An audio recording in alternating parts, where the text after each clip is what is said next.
Okay. Alrighty, hello. Hello. Welcome to Magical Monday training. Wow. Sorry. Okay, woo, there we go. This new Facebook Live, I don't know if you've ever done a Facebook Live, but the new Facebook Live interface is very complicated and very strange. So, thanks for your patience. Okay, I'm just going to wait a second or two just to see if anybody wants to pop on. When you do come on, please say hello. I'm drinking wine because it is 6 o'clock on a weekday. But all right, so today, okay, so I don't know if you guys remember, but a while ago I asked you for ideas of what I could do to, like, just ideas for live streams. Because I feel like I've done a lot already. And hi Amanda. I feel like I've done a lot already, and I just want to make sure that I'm giving you content that you will actually use. Hi Liz. And you know, that actually is helpful to you. And I know that that differs person to person, but one thing that was suggested, and it's something I think that most of us probably deal with at some point in our like rituals or practices, is the idea of offerings. So if you've never really done an offering, what an offering is, it's something that you are offering to some sort of spirit. Well, I'll just say some sort of spirit, like some sort of spirit ally. So you can do offerings to ancestors, offerings to gods and goddesses, offerings to trees, offerings to your garden. You know, basically you are offering something to some sort of spirit. Now, whatever that is, that's going to really differ person to person, and it's really going to differ like as to what your path actually looks like. So one day you might be walking down your sidewalk, and there's a pretty flower, and you might want to pick a flower, but also leave an offering, like in thanks. Then you can just leave an offering. So that might look like, and we'll talk about like how to decide like what to actually offer in a second, but you know, that could be, you water the plant, can be an offering. Hi Carrie. It could be, you know, all different kinds of things. Most of the time when we talk about offerings or we hear about offerings, it is in the context of ritual or ceremony or devotional practice. So most of the things I talk about might be, I guess, kind of geared toward that, because that seems to be the most common. But if you have a question that is outside of that realm, just let me know, and then we'll make sure it gets answered. People do offerings, you know, some people do offerings at the new moon or the full moon. Some people do offerings at the Sabbats if you follow the wheel of the year. And like I said, some people do offerings as part of like their deity devotional practice. So one question that tends to come up, one question that tends to come up is, what is the difference between an offering and a sacrifice, right? Because you hear both of those things. And the word sacrifice to a lot of people is kind of scary, because you think of like blood sacrifices and like all of this Hollywood drama that people give to us. And the difference is, an offering is something freely given, right? You are giving freely of yourself, or, you know, you have something and you're freely giving it to someone, to a spirit, etc. A sacrifice is a type of offering, and that is usually offered in exchange for something else, right? Like you are doing a sacrifice, meaning you are sacrificing something that is important to you, usually, and asking for something in return, right? So a sacrifice is an offering, but not all offerings are sacrifices. Does that make sense? Okay. So let me know if that makes sense. Like, type that makes sense, so I know that I am on the right track with you guys. One question that people ask are like, how do I know what offering to use? And there were a couple questions that got submitted in the form about like, how do I know like what to actually offer? Now it depends.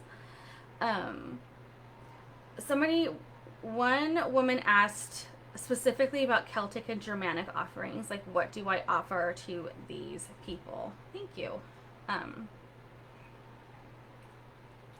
Or these spirits, or, different deities. And the thing is, with offerings, it's really personal, and it's going to differ deity to deity. Okay, so basically, my first rule of thumb is if I'm trying to find out, like, you're not going to be like, oh, I'm going to just, I mean, you can. There's nothing wrong with it. Like, I'm going to light a candle as an offering to every deity. Like, this deity who's a Germanic deity, and that deity who's an Egyptian deity, and that deity who's a Greek deity, and that deity who's a Celtic deity. Candles for everybody. Now, that is totally fine. There is nothing wrong with that. Sometimes all you have is a candle and your intention, and there is literally nothing wrong with that. So if anybody tells you that there's something wrong with that, like, they are wrong. That's why we call this real life witchery, right? Because we have to use what we have. Like, we don't always have time to research and do all of the work. Although doing research and all of the work, when you put that sort of energy into it, it kind of enhances that offering because you have done more work, right? You've done, you put more energy into that offering. Now, there are physical offerings, which is what we normally see, like olive oil, or, like I said, a candle, or a specific herb, etc. But there's also other offerings, like offerings of time, offerings of charity work. Some people will clean their house as an offering, depending on the actual goddess or god that they are, making an offering for. So there are physical offerings, and there are, like, time offerings, let's say. So those are two different, I guess, types of offerings for you to think about. When I think about deity offerings, and I want to do something specific to a specific deity, if you want to choose one offering for, like, a whole pantheon, like, I want to do one offering to, like, four deities in the Celtic pantheon, and maybe, I don't know, like, maybe you don't want to do, I always suggest doing a different specific individual offering for each deity. But if you cannot do that for some reason, and you want to just do something for, like, those deities, what I suggest to you is research, like, historically, what were given as offerings, when the deities were actually worshipped and honored. So, like, honestly, I don't know that off the top of my head for, like, Celtic deities or Germanic deities. I don't have, like, a world history degree. But, those are some research, like, jumping off points that you can use to start looking at that. So that could be, like, herbs that are indigenous to that area. It could be, things that people used to use back then, like, I don't know, peat moss. I don't really know. But there is, like, a wealth of information on the internet. Just make sure that you are, like, looking at reputable sources. That will help you kind of decide this. So that's one way to decide kind of, where to start with an offering. Another way to decide, especially when you're doing deity work, is look at the myth. And I'm pretty sure I probably covered this in my, like, deity devotion presentation. But look at the myth of that deity. What is that deity into?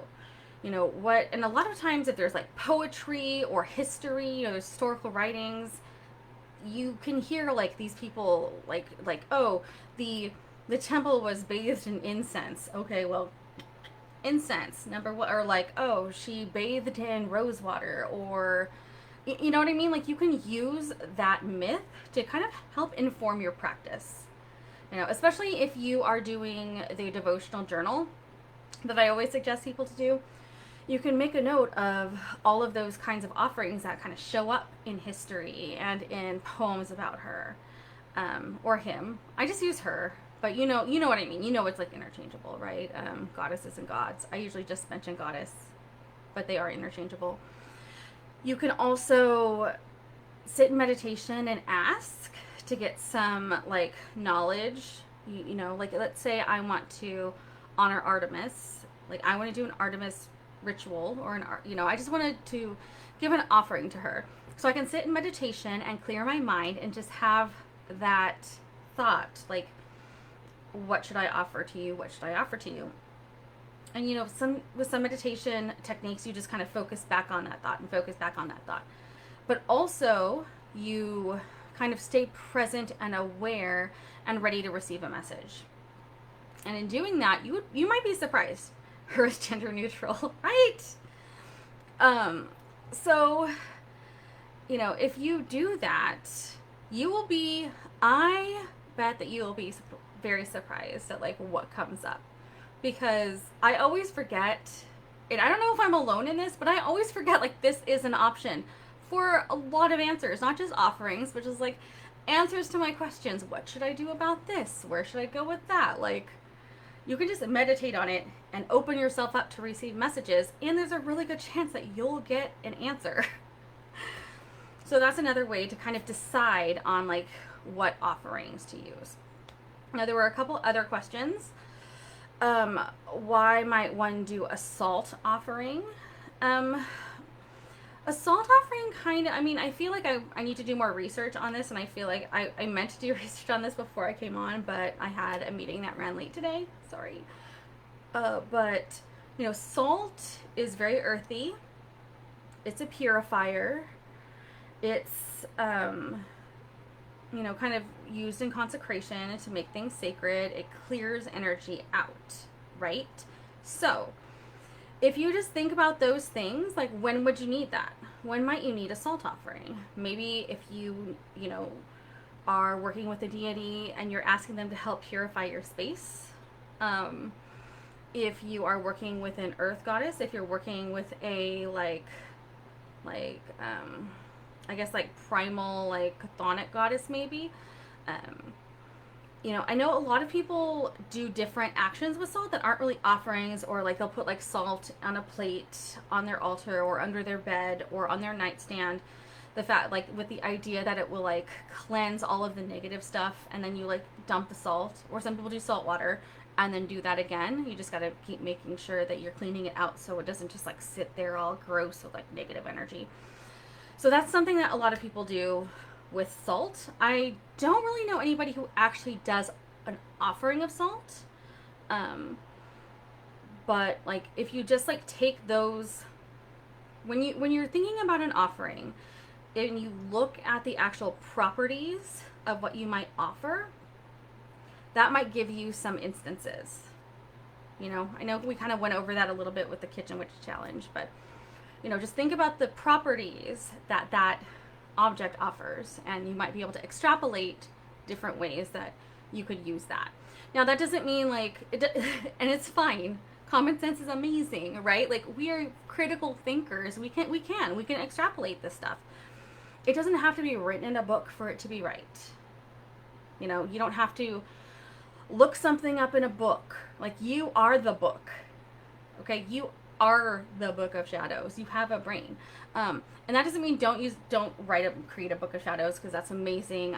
I'm all about devotional journaling, so of course do a book of shadows. But, you know, it's really important for me to kind of get across the idea that you don't need a book for everything, because you have these associations in your mind and in your body already that you can utilize and harness to create the connection that needs to be made when you're doing an offering, or when you're doing spell work, or you're like trying to choose catalysts for spells or whatever. Like, you are, when people say you are the magic, like, that's always like, I always had kind of it was hard for me to be like, but you are the magic. No, I'm a person. But you can be both. You hold the magic inside of you, and your mind can help you make the connections. And really all like witchcraft is about connection. It's about connection to whatever your path is, to be honest. So like, if you're into deities, it's about your connection to deity or the earth, or to the energies of the changing earth, like the Sabbats, or your connection to the moon, or your connection, to other people, or your connection to your sisters. It's all about connection, right? And your mind has the ability to make those connections where you don't need a book. Now, I feel, I know I'm getting off track here, but I'm gonna keep going. Just one more minute. Just let me talk one more minute. But that being said, there is something to be said about tapping into the energy behind traditional correspondences as well. So, for example, like Aphrodite, a lot of people connect her with roses, right? There's a lot of roses and anemones. I hope I'm saying that right. Like in her like traditional offering type things, right? So I could totally do that as an offering, and when I'm choosing that, when my intention is like I'm choosing that with my intention, I'm also like connecting with the energy of all of the people, you know, and not like I'm not connecting with the people, but I'm connecting with like the intention of that being an offering, right? So it's called like tapping into the egregore. Okay, so when you're doing a traditional offering, you are tapping into kind of the intentions that people have had over the years, doing it over and over and over again, and that's a pretty powerful like power to kind of like tap into. But that's not the end all be all. It does not have to. You do not have to have a book to look stuff up. Like, just meditate, use your intuition, use your research. Like, you can like research. You don't have to like have a book of correspondences, but if you are giving an offering, especially to a god or a goddess, it's just like respectful to like figure out what they might like, because you don't want to be like, here's the white elephant gift instead of what you really wanted. You know, you don't want to be like, I know you really like hate water, but here's some water that I brought from a well. Like, it's just like basic manners. Okay. And then finally, a question about witch offerings is, why would somebody do a blood offering? Now, like, blood offerings are kind of like, they're serious business, because, you know, we have like, there are things that we have like in our, you know, our hair and our fingernail clippings. I'm sure you probably have heard like burn your hair, burn your fingernail clippings. You don't want people to have that, because it's like a physical link to you, and blood is the same way. They're like, all that, those are called tag locks, like your hair or your nails or your skin, or I don't know, whatever, and your blood too. So, and that's a very important like connection to you.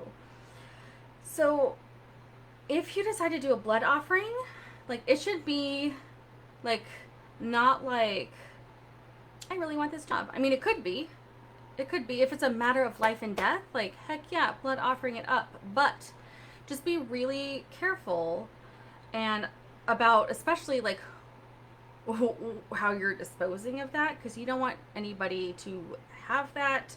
You don't want, and you don't, you know, you just don't want anybody to have that like huge piece of you, even if it's a little bit. Like, your blood is obviously it's super important in your body. You can't live without it. Like, you can live without a hair, you can live without a fingernail. Like, take this whole fingernail off, I would probably still live. It would hurt, but I would probably still live. But like, blood is like your lifeblood. Blood is your life. So you are giving an offering of a little bit of, you know, your lifeblood. So you would just want to be really picky about what you would want to use that in. I mean, if you were to do a blood offering like every day, if you do, you know what I mean? Like, if you did a blood offering every day, I feel like it would kind of dilute that intention of what that like blood actually represents, because you're just like, it's just another day, you know. Also, when you do blood offerings, be smart and be careful. Use sterile stuff and take care of yourself afterwards. Blood offerings I've done, they've always been like with a lancet in a finger. There are little baby thing. I wish I should have like brought my visual aid, but they have these little tiny things. They're about this big, and they're kind of like portable, like diabetic lancets, and it's completely sterile. You do this and you push a button and it like pokes you and you get like a little drop of blood. So it's basically like, you know, it's something that diabetics use. You don't have to have a pen. They're just like little tiny things. So everything is always sterile, etc. So like sterility of your instrument, whatever you're gonna do, is important. I know we all have seen like that Buffy sort of thing where they like grab the athame and it like drips off. Like, dude, do you know how many nerves are in your hand? Like a lot. A lot. Don't be like slicing your hand up. You don't, unless you like know what you're like. I just would not that sort of thing. Unless you know what you're doing, you're not gonna like slice open like a vein or like mess with your nerves. But like this is really painful. Your hand is very painful. Like, so it's not, don't follow TV.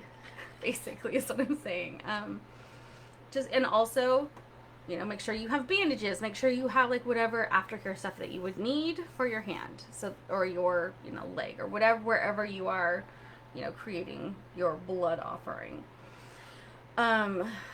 Obviously, if you're doing like your moon blood, if you are on your period, if you have a period and you're on your period, that's also an offering that people do. But some people kind of shy away from that because it's sometimes seen as like a waste product, right? Like your body is expelling that. Now that could be very powerful. Like if you're trying to expel something or you're doing some sort of working, I can see that, but, or like an offering to the earth, because many people say that it helps like their plants grow better. That's where you would see that sort of blood offering. So I hope I answered that question. Alrighty. How long do you leave out your offerings? Oh no, I'm sorry. I'm gonna back up. I have an outline today, so I don't forget anything. How to present an offering. So when you are presenting an offering, it's all up to you. How formal do you like your ceremony? If you like your ceremony very formal, you might put it in a fancy dish and like hold it up with both your hands and say like, hey, fill in the blank goddess, please accept my offering of XYZ, that you know that I honor and love you with all of my heart and soul. Accept my offering, blessed be. Like, or you could just, have it and just, you can do your offering stuff silently. You don't have to say anything out loud. It all depends on like your style and who you're offering to. And also like how often you're offering them. How often you're making that offering. So if you have an ancestor altar and every day, like you're offering, you fill up like water and like put tobacco out or something, you do something every day, that might be a little bit more casual than like this one time I'm in the middle of this very serious devotional ritual and I want to show my devotion, so I'm going to give you an offering to show my devotion. Those are like two different kind of vibes. So you might present them in different ways, is what I'm saying. Another question that comes up is, how long do you leave out your offerings? It also doesn't work. Sorry. For some reason on the new Facebook Live, my comments don't like scroll, so I have to actually physically scroll them. Chelsea, I'm glad that you like my white elephant gift analogy. So you can leave out your offering as long as you feel is necessary. And it's going to depend on the offering. If you have some bread that is soaked in water and it's going to be gross, you might leave that out for a day or overnight and then dispose of it. You could use numerology to choose like a number of days. Like, okay, I'm going to leave this out. I did an offering to ask so-and-so gods to help me be more prosperous. And then you could choose a number that goes along with prosperity, leave it out for that many days or that many hours. You can allow numerology to kind of help shape that. You can use moon phases, like 1 week or 2 weeks, or waxing moon or waning moon, or the 3 days of the full moon or the 3 days of the new moon. You can allow that to kind of guide you in how long to leave it out. Or you can just use your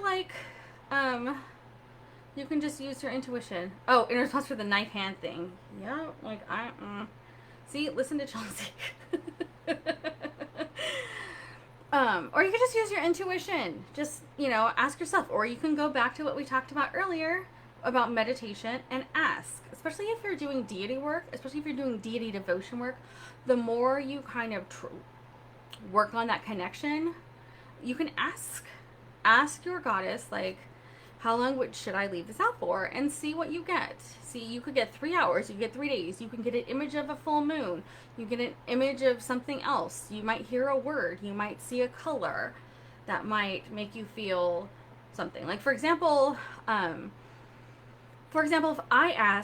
if I did an offering today and then I decided to do meditation and I meditated and I saw the color orange, I would be like, okay, like, I'm gonna leave it out till Thursday, because I associate a lot of words and colors with, words and numbers with colors. So, like, to me, orange is Thursday and the number 8 and October. So these, your own personal, like, assessments and connections with, like, things that happen in your reality, whether it's like days or timing or whatever, can also be connected to symbols you might see or words that you might experience or feelings you might have in meditation. Okay? All right. So I feel like the number one question that I see all of the time in new witchy groups, old witchy groups, people who've been doing it for a long time, like, how do I dispose of this? Like, how do I dispose of this in a sacred way that is still respectful of the offering, but I do need to get rid of it, because, I feel like a lot of times when we read books or, people talk about offerings, they don't talk about getting rid of it. They're like, and then you leave it for the forest animals. You're like, I live in Los Angeles. I have no forest animals. My forest animals are raccoons and possums. Maybe a squirrel. Maybe a fruit rat. Like, that's it. Like, we don't have forest animals, right? So how do we dispose of that once we're really done with what we're doing? And it's really easy. Like, ideally, and I'm going to talk about ideally, like, I'm going to talk about ideally, and then I'm going to talk about, like, reality. Because that's really important, that we are realistic in what we have going on, because we all do not have access, we all don't have the same access to the same resources, right?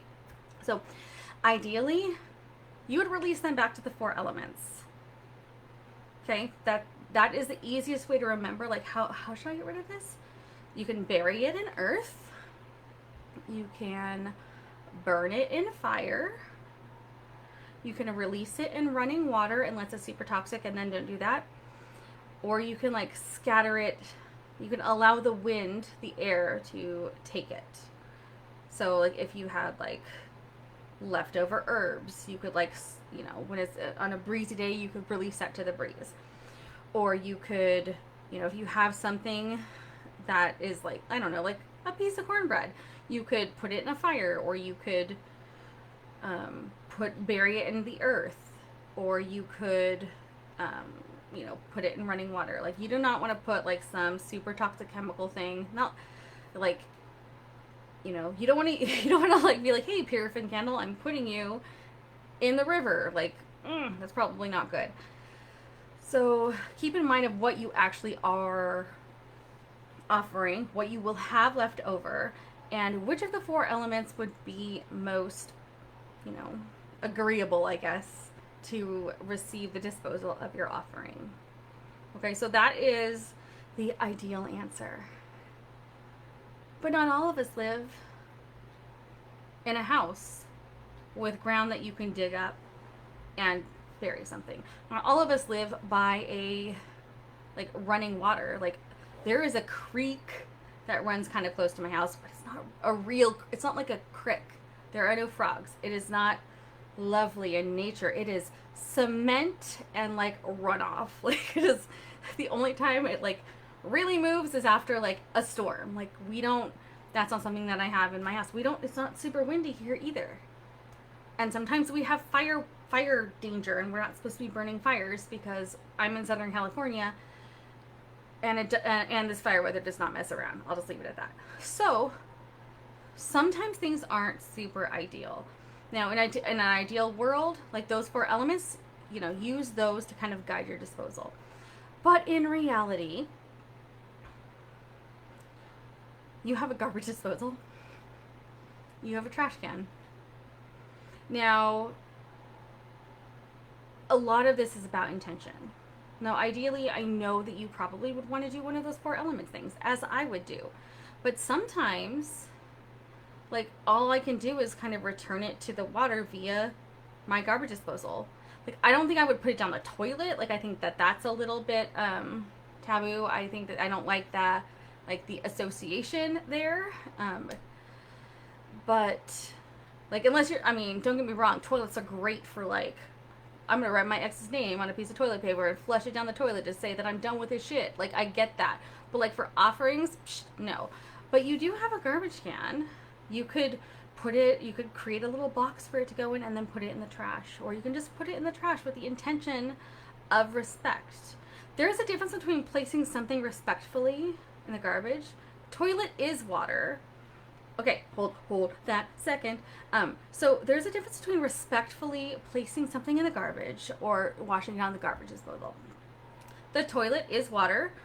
I agree with you, and it does go to like water reclamation, and I understand that.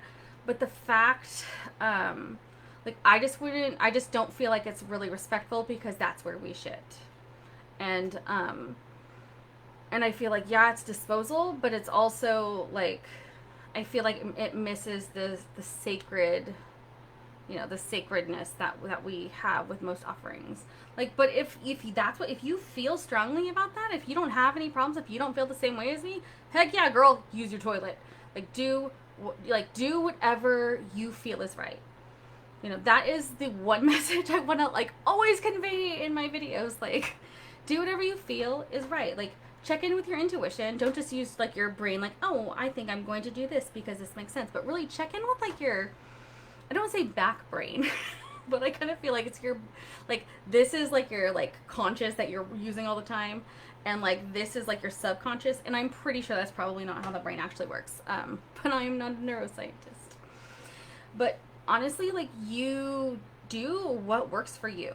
You use the resources that you have, and you just do what you can do. So that is it. That's all I have to say about offerings. So just to go through everything really quickly, I'm just going to kind of do like a little bit of a recap. An offering is something freely given. It can be given to any sort of spirit, your ancestors, gods, goddesses.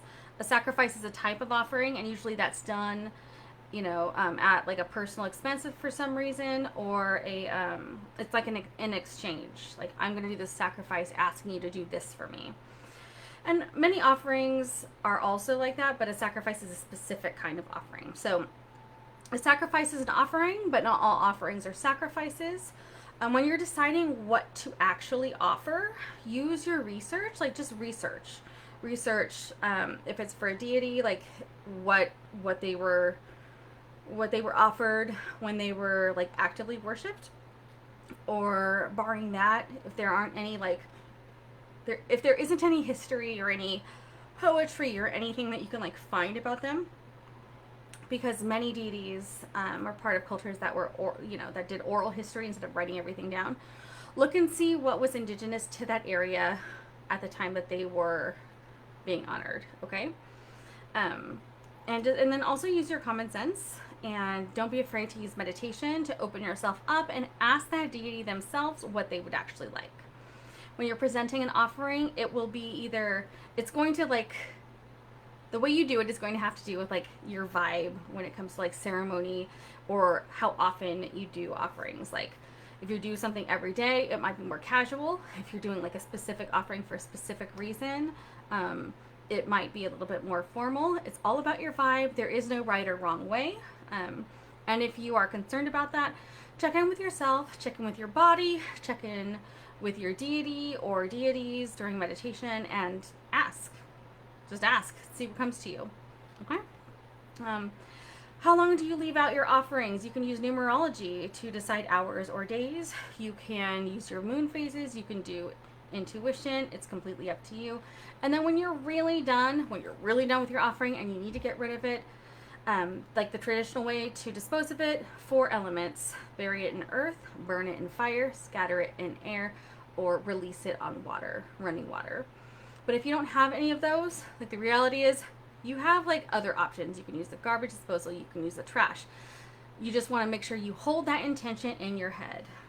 Toilet water gets purified, whereas trash just gets accumulated. And it's up to you. Like I said, it's up to you. Like for me, I am down for using the toilet for like spell stuff or other things. I would not put a sacred offering once I'm done into the place where I poop. But that's just me. If you're fine with that, if when you think about the toilet water, you think like your brain goes to like, oh, it gets purified, or all of that sort of thing, then go for it. Go for it. Like it's like, it's all about your intentions. Like I don't feel like that would be personally for me, like I wouldn't do that. But if it works for you, if that is like, if your connection isn't to pooping and it's to like purification, hell yeah, then freaking do that, right? Like it's all about your connection to what you're doing. Okay? All right, so that's it for tonight. It's still bright out, so I feel like it's still today. I will see you back here in 2 weeks, and we will talk about sigils. So I hope that you found this helpful. If you are watching the replay, if you want to type replay, that would really help me. And if you have any questions or anything, just go ahead and post them in the comments, and I'll see if I can answer them. All right, I'll see you guys later. Bye.